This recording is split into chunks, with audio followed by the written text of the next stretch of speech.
الرحیم الحمد للہ رب العالمین والصلاة والسلام علی اشرف الانبیاء وسید المرسلین وعلی آلہ وصحبہ اجمعین اما بعد باب القراءۃ والعرض علی المحدث. یہ باب کل شروع کیا گیا تھا اور اس کے اندر امام بخاری نے بعض علماء کے اقوال اور دو حدیثیں بیان کی. علماء کے اقوال کی تشریح آپ کے سامنے ہو گئی. باب کا مقصد یہ تھا کہ اگر استاد حدیث بیان کرے تو جس طرح وہ معتبر ہے اور شاگرد اس کو یوں کہہ سکتا ہے حدثنا فلاں فلاں شیخ نے مجھ سے حدیث بیان کی، اسی طریقے پر اگر شاگرد استاد کے سامنے حدیث پیش کرے اور استاد اس کی تصدیق کر دے تو وہاں بھی یہ کہنا درست ہے حدثنی فلاں کہ فلاں شیخ نے مجھے حدیث سنائی، یہ حدیث بتائی. یہ کہنے میں پہلے طریق اور دوسرے طریق کے اندر کوئی فرق نہیں، دونوں طریق معتبر ہیں. جمہور علماء کا یہی مسلک ہے. اس کو ثابت کرنے کے لیے بعض اجلہ علماء کرام کے اقوال امام بخاری نے پیش کیے، جیسے امام مالک کا قول، امام سفیان ثوری کا قول، اسی طرح حضرت حسن بصری کا قول. پھر اس کے بعد ایک حدیث سنائی تھی جو زمام بن ثعلبہ کی حدیث ہے، اور اس کے اندر آتا ہے کہ اللہ کے نبی علیہ السلام کی خدمت میں زمام بن ثعلبہ دیہاتی جو بنو سعد ابن بکر سے تعلق رکھتے تھے، وہ حضور کی خدمت میں آئے اور انہوں نے اللہ کے نبی علیہ السلام کے سامنے پوچھا کہ اللہ نے آپ کو نبی بنا کر بھیجا ہے؟ پھر اللہ کے نبی کو اللہ کی قسم دے دے کر انہوں نے سوالات کیے کہ اللہ نے آپ کو 5 وقتہ نماز کا حکم دیا ہے، کیا اللہ نے آپ کو زکوٰۃ کا حکم دیا ہے، اور اللہ نے آپ کو کیا روزوں کا حکم دیا ہے؟ اللہ کے نبی ہر ایک بات پر صرف اتنا کہتے تھے اللہم نعم اللہم نعم، ہاں اللہ نے مجھے یہ بات دے کر بھیجی ہے.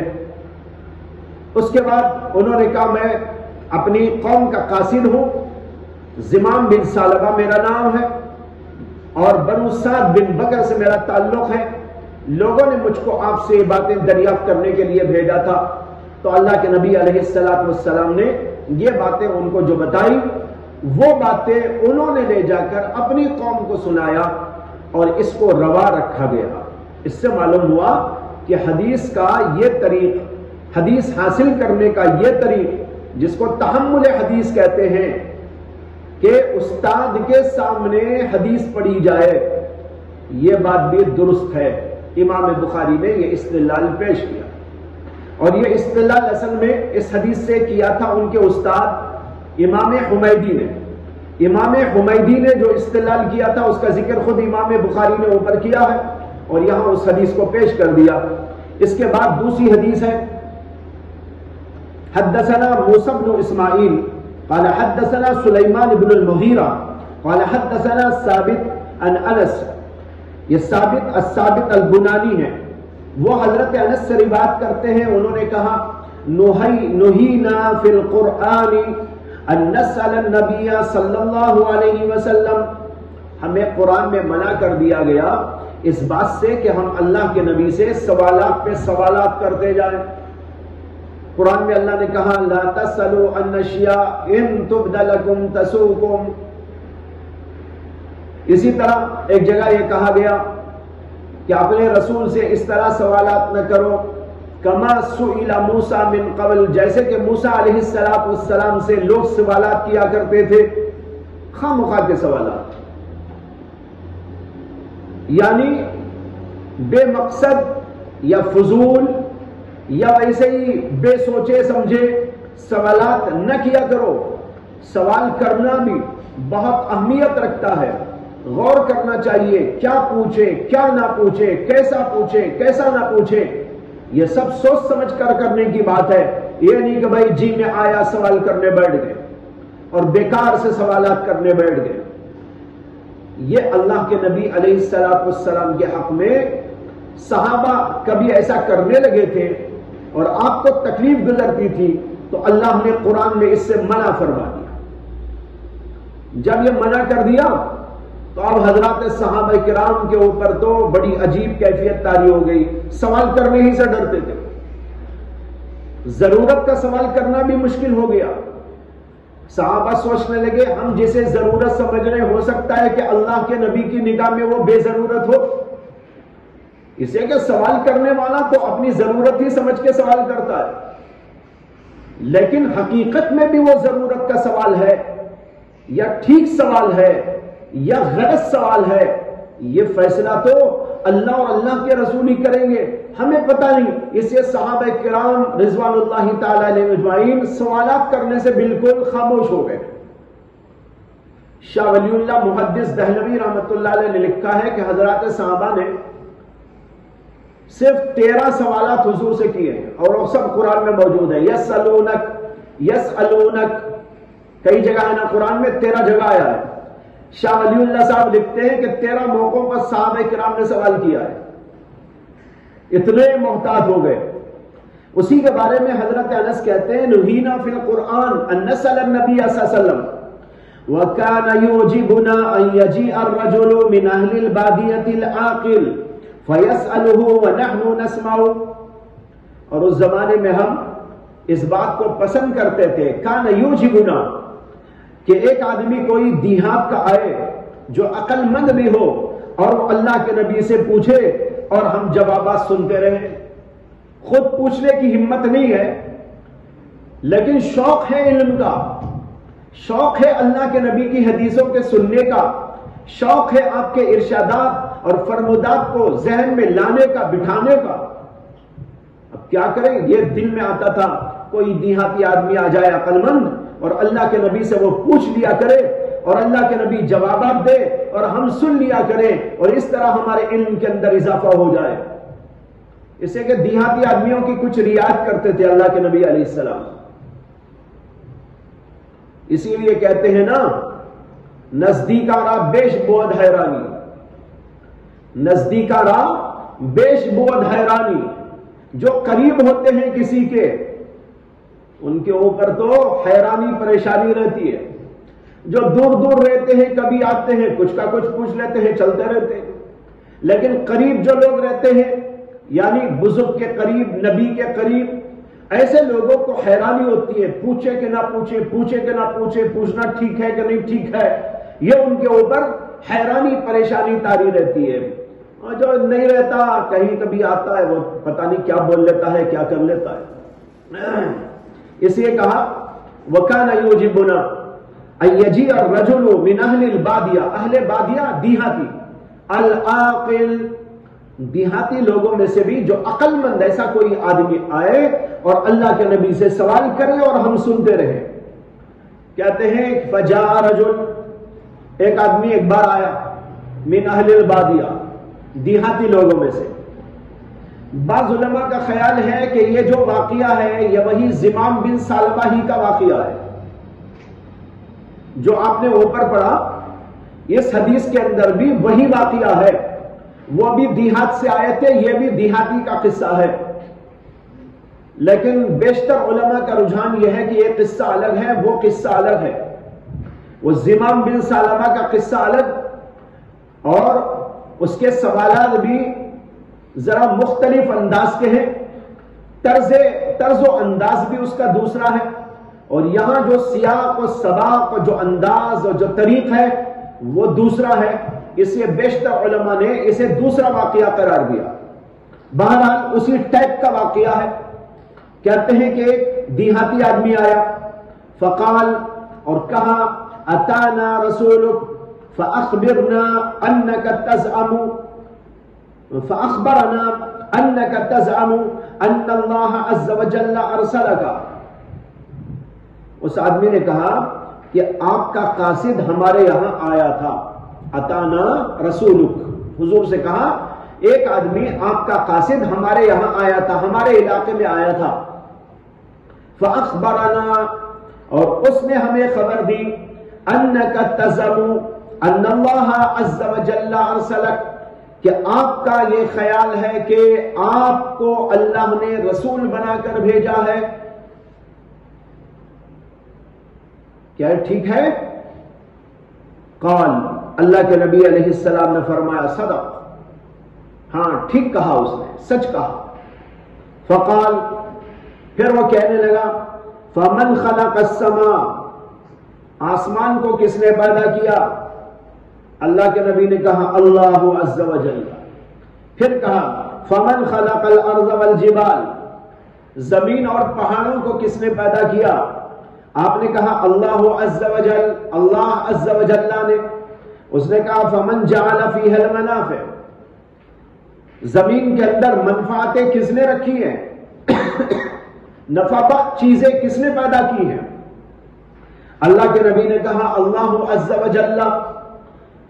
قال، پھر وہ کہنے لگا فبالذی خلق السماء وخلق الارض ونصب الجبال وجعل فيها المنافع اللہ ارسلک، کہنے لگا پس قسم ہے اس ذات کی جس نے کہ آسمان بنایا، زمین بنائی، پہاڑ نصب کیے اور ان کے اندر منفعتیں رکھی، کیا اللہ نے آپ کو بھیجا ہے؟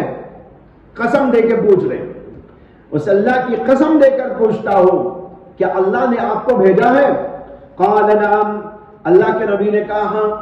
پھر وہ کہنے لگا زعم رسولک ان علینا 5 صلوات وزکاة فی اموالنا، آپ کے قاصد کا یہ بھی خیال تھا کہ ہمارے اوپر 5 نمازیں فرض ہیں اور ہمارے مالوں میں زکات بھی فرض ہے۔ قال صدق، اللہ کے نبی نے کہا ہاں ٹھیک کہا اس نے۔ کہنے لگا بالذی ارسلک اللہ امرک بہذا، اس ذات کی قسم ہے جس نے آپ کو رسول بنا کر بھیجا، کہ اللہ نے آپ کو ان باتوں کا حکم دیا ہے؟ قال نعم، اللہ کے نبی نے کہا ہاں۔ پھر وہ کہا وزعم رسولک ان علینا صوم شہر فی سنتنا، آپ کے قاصد کا یہ بھی خیال تھا کہ ہمارے اوپر 1 مہینے کے روزے فرض ہیں ہمارے سال کے اندر سے۔ آپ نے کہا صدقہ، ہاں اس نے ٹھیک کہا۔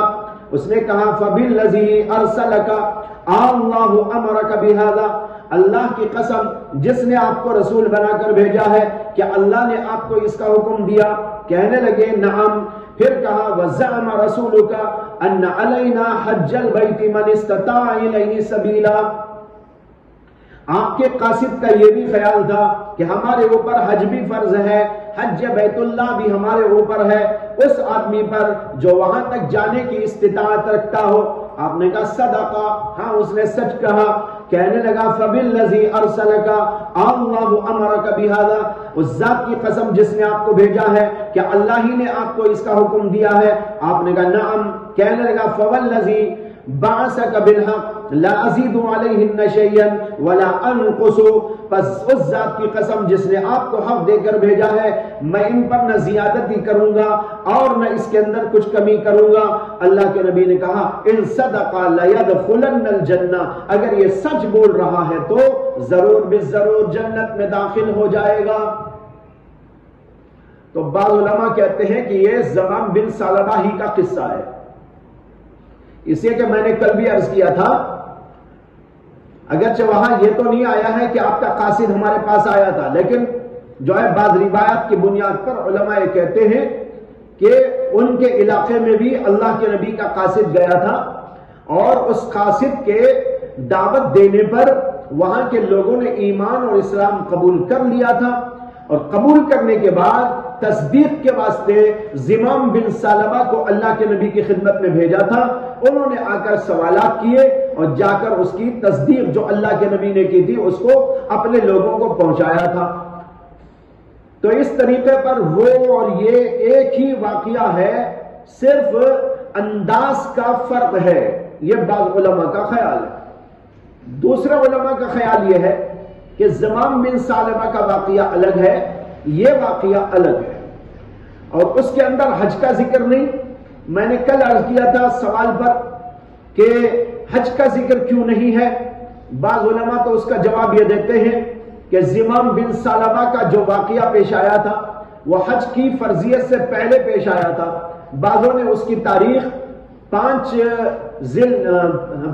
ہجری کو بتایا ہے، بعض لوگوں نے اس سے بھی پہلے کو بتایا ہوں، لیکن اکثر بیشتر علماء کا خیال یہ ہے کہ زمام بن ثعلبہ کا ورود اللہ کے نبی صلی اللہ علیہ وسلم کی خدمت اقدس میں سن 9 ہجری میں ہوا ہے۔ سن 9 ہجری کے اندر حج فرض ہو گیا تھا، اس لیے کہ سن 8 ہی کے اندر اللہ کے نبی پر حج فرض ہو گیا تھا، تو 9 ہجری کے اندر تو فرض تھا، پھر بھی کیوں نہیں اس کا تذکرہ کیا؟ بعض علماء کہتے ہیں کہ بعض روایات میں اس کا ذکر ہے، اس روایت سے یہی روایت مراد ہے، اس کے اندر تو حج کا ذکر ہے نا۔ وَزَعَمَ رَسُولُكَ أَنَّ عَلَيْنَا حَجَّ الْبَيْتِ، آپ کے رسول کا، قاصد کا یہ بھی خیال تھا کہ ہمارے اوپر حج بھی فرض ہے، تو جو حوالہ دیا اس سے یہی حوالہ مراد ہے کہ اس روایت کے اندر حج کا ذکر بھی موجود ہے، تو وہ روایت یہ روایت ایک ہی ہے، یہ بعض علماء کہتے ہیں۔ لیکن دوسرے علماء یہ کہتے ہیں کہ دونوں کا انداز بہت جدا جدا ہے، اسے کہ وہاں آپ دیکھ رہے تھے کہ وہ آدمی جو آئے تھے یعنی زمام بن ثعلبہ، وہ حضور سے یوں خطاب کر رہے تھے، ایکم محمد، اور پھر اللہ کے نبی سے خطاب کیا، یابن عبد المطلب، پھر یہ بھی کہا کہ میں آپ پر سختی کرنے والا ہوں، سخت انداز سے آپ کے سامنے سوالات کرنے والا ہوں۔ تو یہ جو انداز ہے یہ اس سے ذرا مختلف ہے، یہاں کا انداز دوسرا ہے، اس لیے بعض علماء یہ کہتے ہیں کہ یہ واقعہ الگ ہے اور یہ واقعہ الگ ہے، واللہ تعالی عالم۔ اس حدیث سے کیا استدلال ہے؟ اس حدیث سے بھی وہی استدلال ہے جو گزشتہ حدیث سے کیا گیا تھا کہ اللہ کے نبی کی خدمت میں آ کر ایک دیہاتی و عربی نے احادیث رسول کو پیش کیا جو ان تک حضور کے قاصد سے پہنچ گئی تھی۔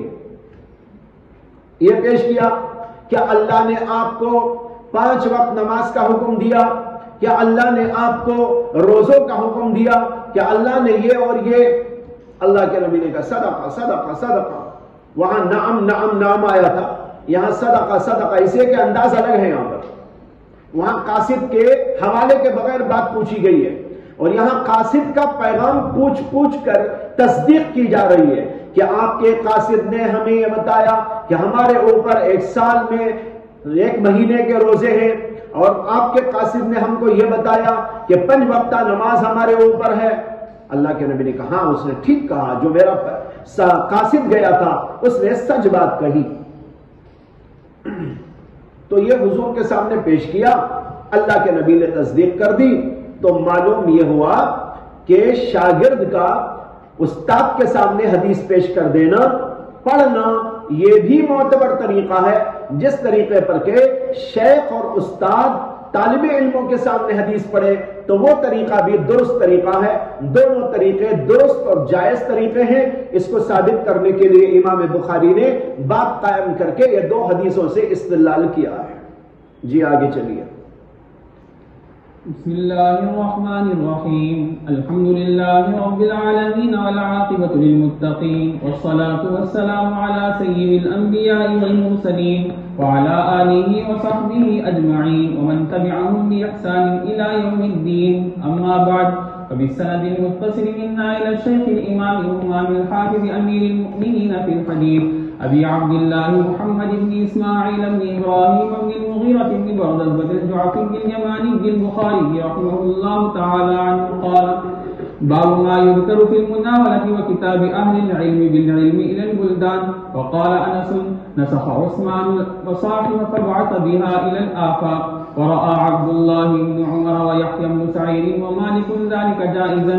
واحتج بعض أهل الحجاز في المناولة بحديث النبي صلى الله عليه وسلم حيث كتب لأمير السرية كتابا وقال لا تقرأه حتى تبلغ وكان كذا وكذا، فلما بلغ ذلك المكان قرأه على الناس وأخبرهم بأمر النبي صلى الله عليه وسلم.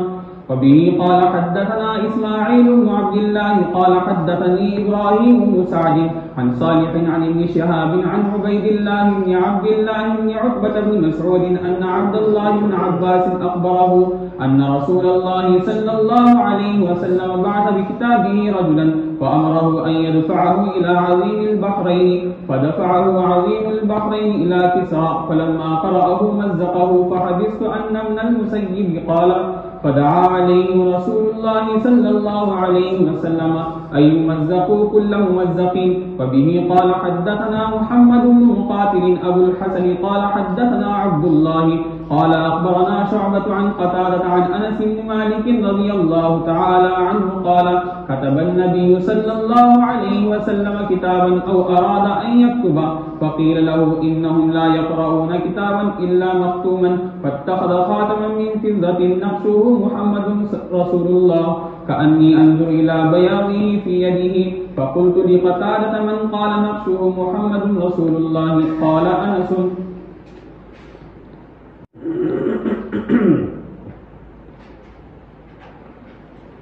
باب ما یذکر فی المناولۃ و کتاب اہل العلم بالعلم الی البلدان. کہتے ہیں کہ باب ہے اس چیز کا جو مناولے کے سلسلے میں ذکر کیا گیا ہے اور اہل علم کا اہل علم کی جانب مختلف شہروں کی طرف کتاب لکھنے کا بیان. اس کے اندر دو باتوں کا تذکرہ ہے. ما یذکر فی المناولہ، مناولے کے سلسلے میں کیا ذکر کیا گیا ہے وہ بتانا چاہتے ہیں، اور دوسرے کتابت کے بارے میں کیا بیان کیا گیا ہے اس کو بتانا چاہتے ہیں. ایک ہے مناولہ، ایک ہے مکاتبہ. تحمل حدیث کے یہ دو طریق اور ہیں،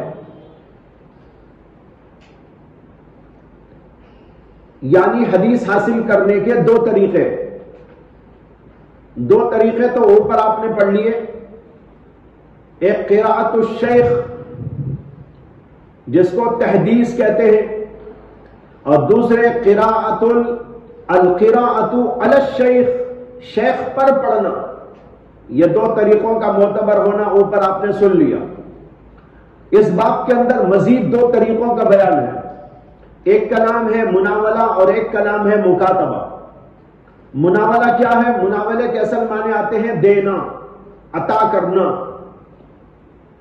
مراد اس سے یہ ہے اصطلاح میں کہ کوئی شیخ اپنی لکھی ہوئی کتاب کسی کو ہدیہ دے یا بیچ دے، ہبا کر دے یا عاریتاً دے دے.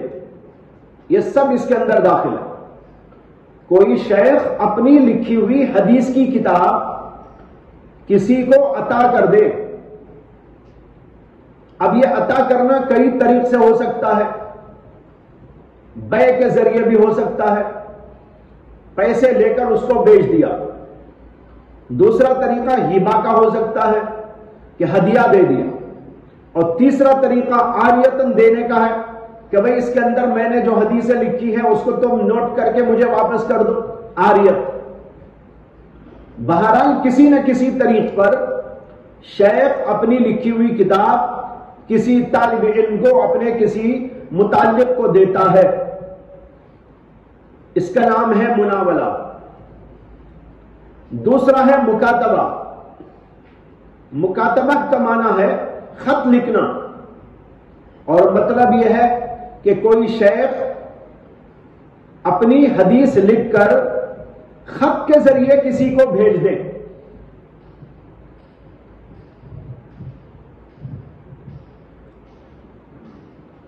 اپنی مرویات اپنی سند کے ساتھ لکھ دی، چاہے 10 لکھی ہو، 5 لکھی ہو، 50 لکھی ہو، کتنی بھی لکھی ہو، اس کو اگر کسی کے پاس میں خط کے ذریعے بھیج دیا تو اس کا نام ہوتا ہے مکاتبہ.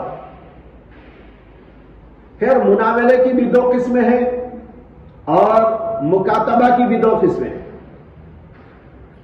ایک مناولہ مقرون بالاجازت، ایک مناولہ غیر مقرون بالاجازت.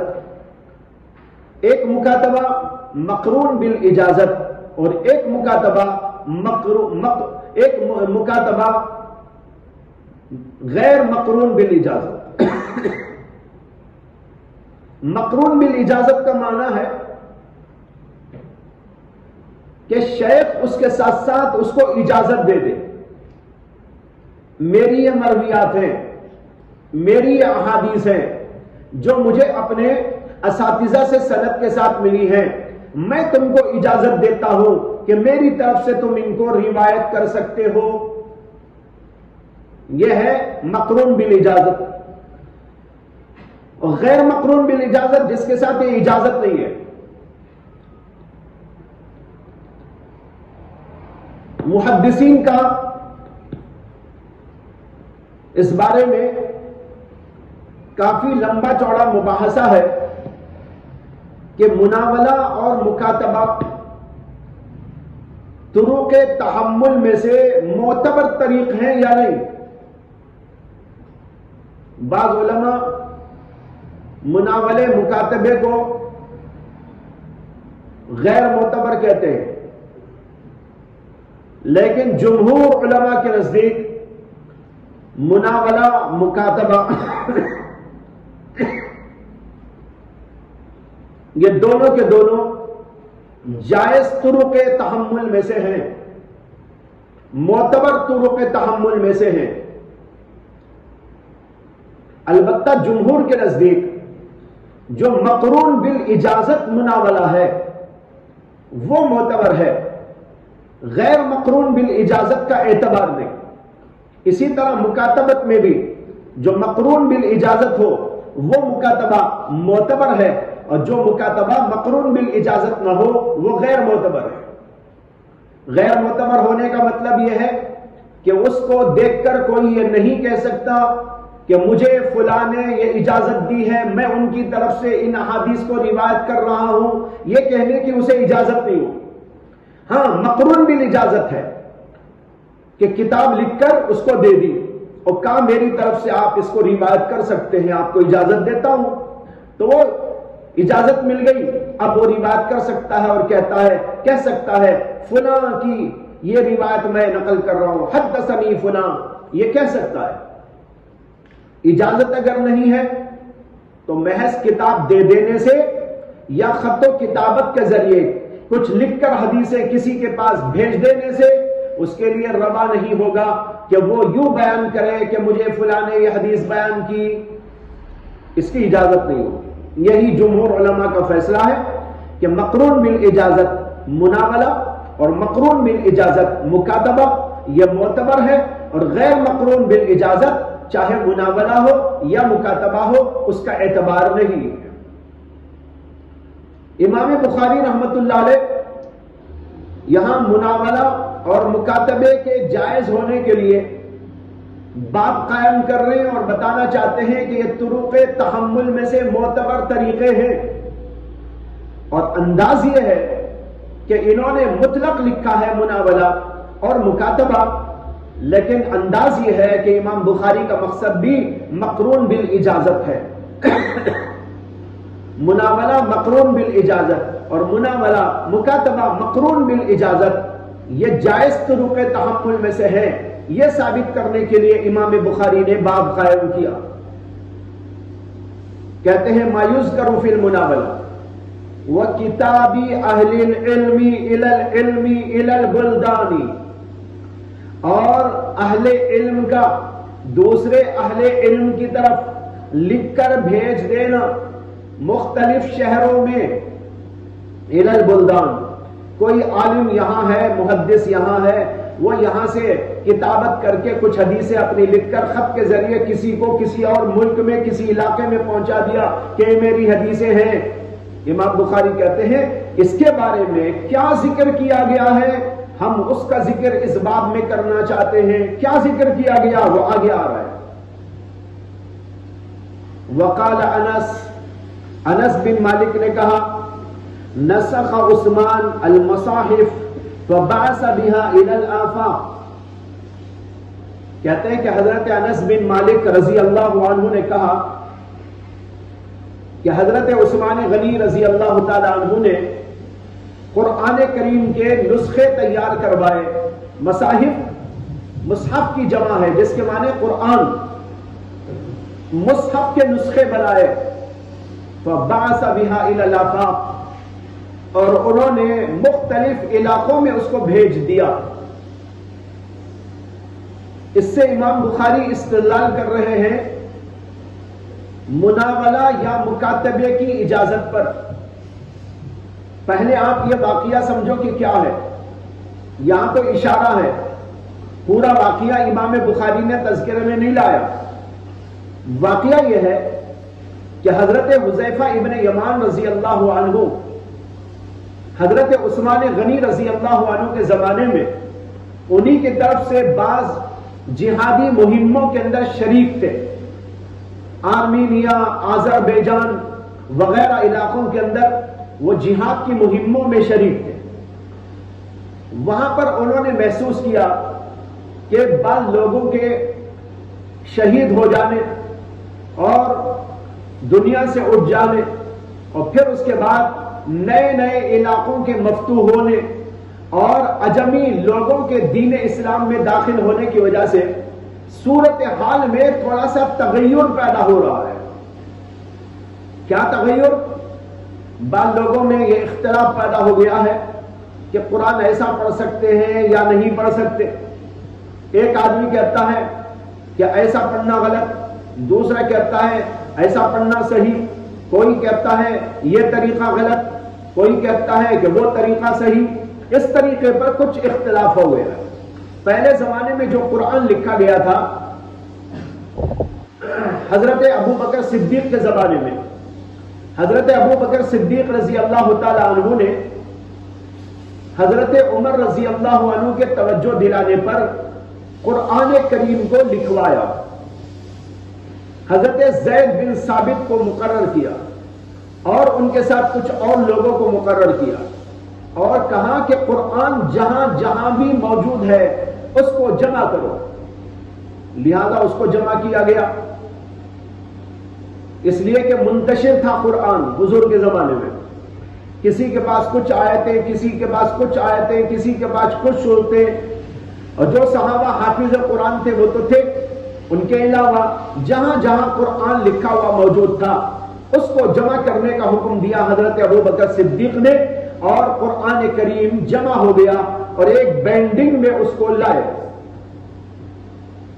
اور اس زمانے میں انہوں نے کچھ نسخے لکھوا کر علاقوں میں پہنچا دیے تاکہ لوگ اس سے استفادہ کریں۔ لیکن اس زمانے میں جو لکھا گیا تھا، نقل کرنے والے جب اس کو نقل کرتے تھے تو ہر طرح نقل کرتے تھے، یعنی لکھنے کا ڈیزائن اور اس کا رسم الخط جو جیسا چاہے نقل کر لیتا تھا۔ اور چونکہ قرآن کریم 7 طریقوں پر پڑھنے کی اجازت ہے تو اس لیے لکھنے والے اپنے اپنے طریقے سے لکھ لیتے تھے اور پڑھتے تھے۔ مالکی لکھنے والے بھی تھے، ملکی لکھنے والے بھی تھے، اسی طرح کسی جگہ یاقلون لکھنے والے بھی تھے، تاقلون لکھنے والے بھی تھے۔ جیسے کہ آپ قرأت میں جانتے ہیں کہ مختلف جگہ مختلف انداز سے پڑھا جاتا ہے، تو لکھنے والے اپنے اپنے انداز سے لکھتے تھے اور اس کو یاد کرتے اور پڑھتے۔ وہ دور تھا حضرات صحابہ کا، اور صحابہ کو اس بات کا علم موجود تھا، ان کے پاس علم تھا، اس لیے کوئی اختلاف اس زمانے میں نہیں ہوا۔ لیکن حضرت عثمان کے زمانے تک دین دور دور تک پہنچنے لگا تھا اور عجمی بہت سارے لوگ دین اسلام میں داخل ہو چکے تھے اور ان کو یہ باریکیوں کی خبر دی۔ جب کوئی آدمی کچھ پڑھتا، دوسرا آدمی دوسرے طریق سے جانتا تھا، وہ اس پہ اعتراض کرتا، بھائی تم غلط پڑھ رہے ہو۔ وہ کہتا نہیں، مجھے تو ایسے ہی پڑھایا گیا، ہمارے استاد نے مجھے ایسے ہی سکھایا، فلاں نے مجھے ایسے ہی بتایا۔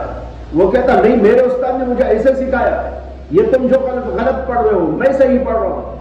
یہ صورتحال جب پیدا ہوئی تو حضرت حذیفہ ابن یمان رضی اللہ تعالی عنہ حضرت عثمان غنی رضی اللہ عنہ کی خدمت میں پہنچے اور ان سے جا کر صورتحال سنائی، اور انہوں نے کہا کہ اس اختلاف کی وجہ سے مجھے اندیشہ ہے کہ آگے چل کر بہت سارے مسائل کھڑے ہو جائیں گے، یہ اختلاف بڑھ بڑھ کر معلوم نہیں کون سی حدوں تک پہنچنے والا ہے، اس لیے آپ اس سلسلے میں توجہ دیں۔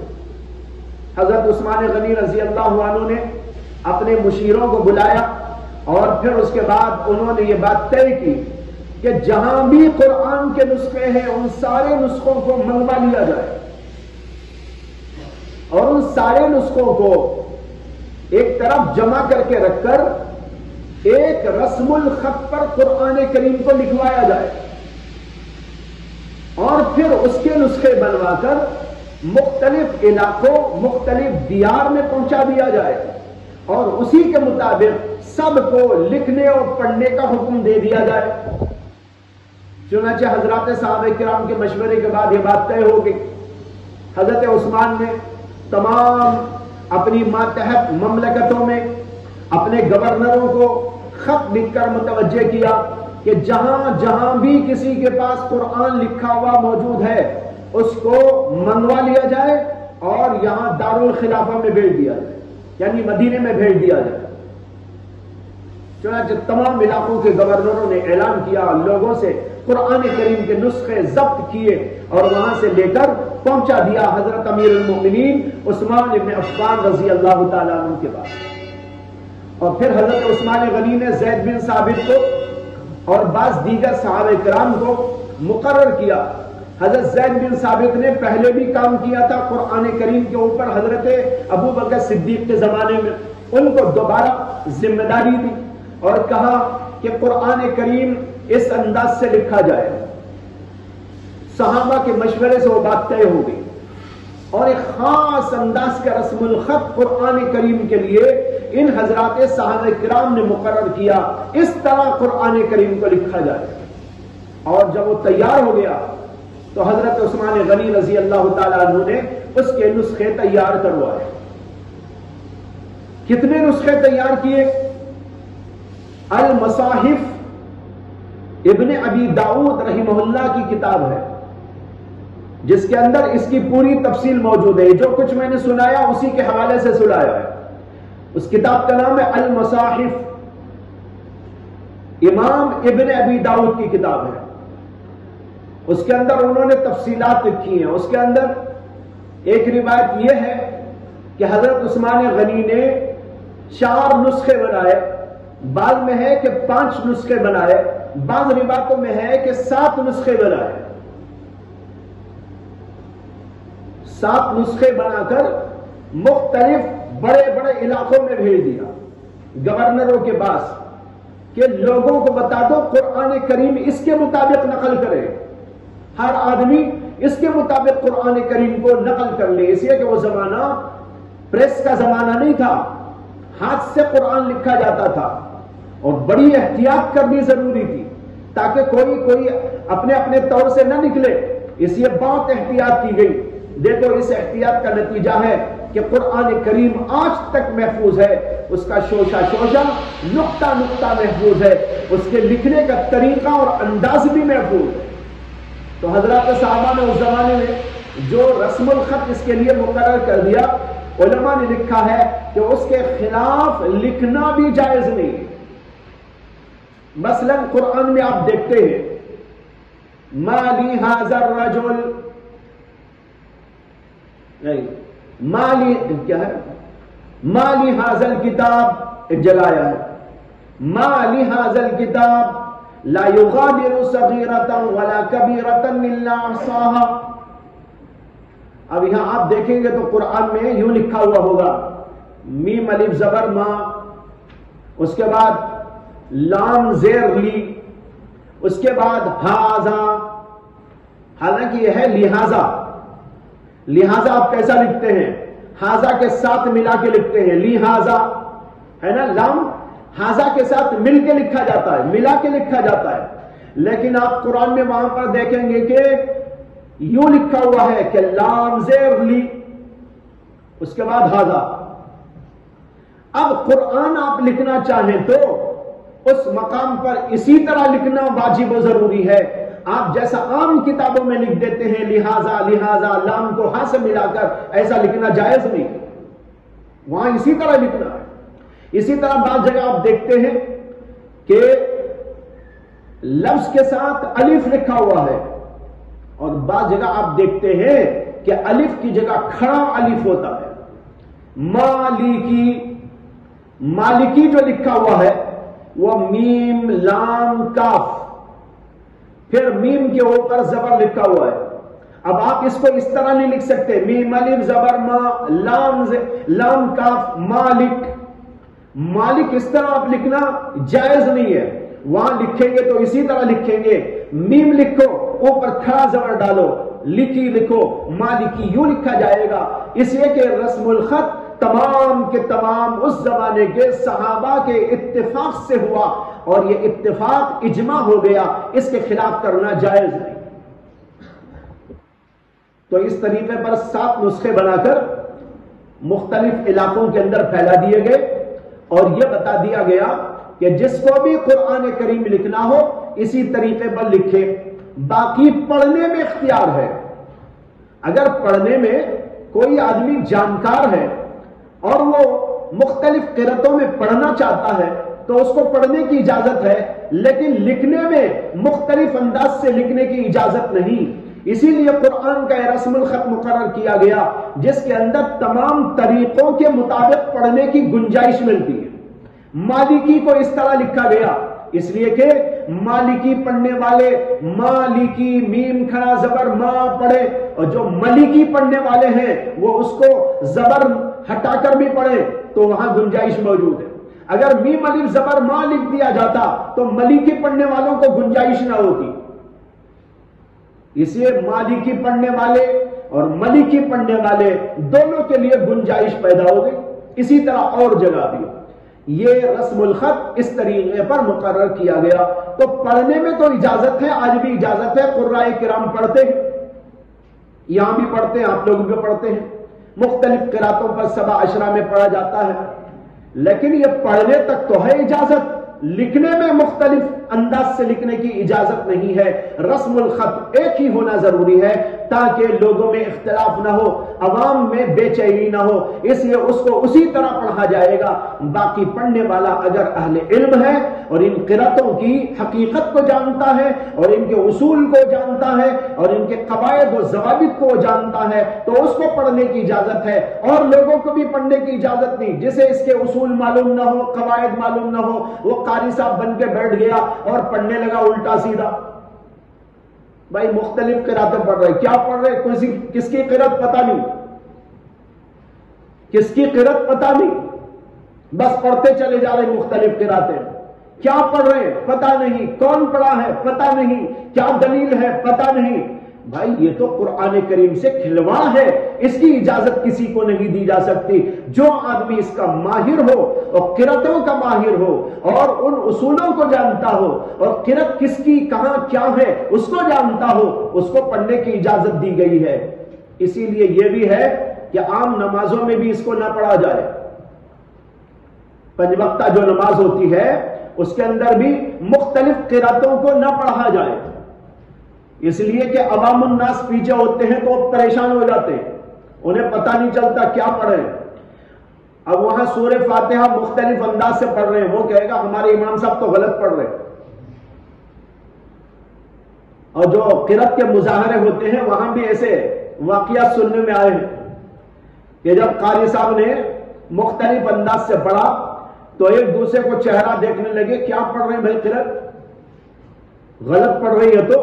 اور ایک صاحب تو سنتے سنتے اٹھ کے باہر ہی چلے گئے کہ بھئی یہ تو قرآن غلط پڑھنے والے ہیں، ان کا قرآن پڑھنا جائز ہی نہیں ہے. ایسے بھی واقعات ہوتے ہیں. تو اس لیے اس کے اندر احتیاط برتی گئی. اس طریقے پر یہ نسخے تیار کیے گئے. یہ ہے وہ قصہ جس کو امام بخاری نے یہاں پر حضرت انس کے حوالے سے پیش کیا. وقال انس نسخ عثمان المصاحف فبعث بها الى الافاق. یہ کیوں لکھا، کس وقت لکھا اور کس منشے سے لکھا، اس کی تفصیل میں نے آپ کے سامنے بیان کر دی ہے. اب اس سے استدلال کیا ہے؟ استدلال یہ ہے کہ حضرت عثمان غنی نے قرآن لکھوایا، پھر اس کے بعد انہوں نے اس کو بھیج دیا. یہ بھیجنا مکاتبت ہے. مکاتبت اسی کا نام ہے کہ کچھ لکھ کر بھیج دیا جائے. یہ بھیجنے کو عثمان غنی نے معتبر سمجھا